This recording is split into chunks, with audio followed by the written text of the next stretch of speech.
Studio Delhi. बंद करो ये गाना वाना, अब कोई न बजाना। सटा यहाँ का पूरा हुआ, कहीं और है जाना। क्या समझे? बंद करो ये गाना वाना, अब कोई न बजाना। सटा यहाँ का पूरा हुआ, कहीं और है जाना। बड़े बड़े जी बोलवले लेट होला। बम गिरी चाहे बम गोला, लिया राइफल लिया, यहाँ तो हिलल तो ठोक दे। बम गिरी चाहे बम गोला, माला रही जादो जी के टोला। रेट चाहिए कितना तू जल्दी बोला, माला रही जादो जी के टोला। माँ वैष्णो रिकॉर्डिंग स्टूडियो दिल्ली।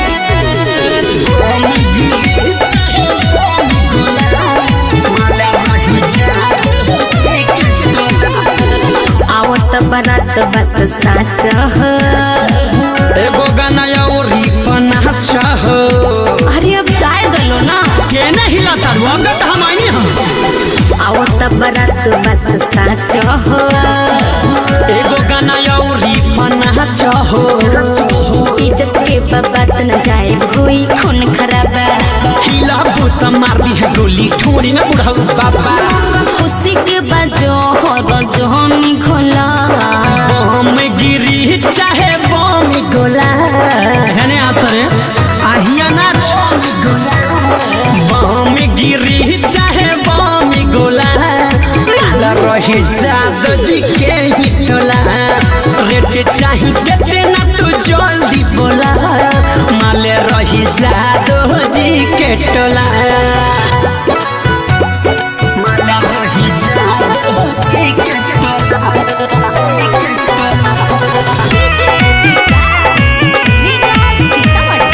माँ वैष्णो रिकॉर्डिंग स्टूडियो दिल्ली।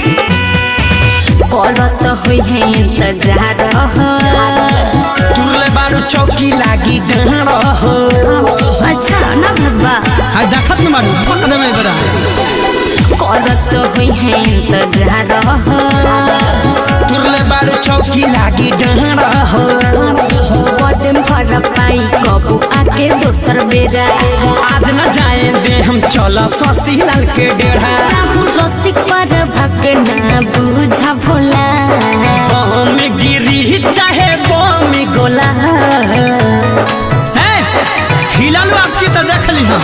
बम गिरी चाहे बम गोला, माले रही जादो जी के टोला।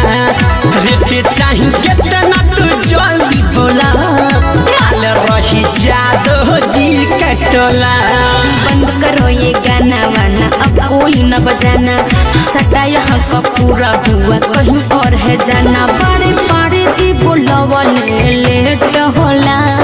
बम गिरी चाहे बम गोला, लिया राइफल लिया, यहाँ तो हिलल तो ठोक दे।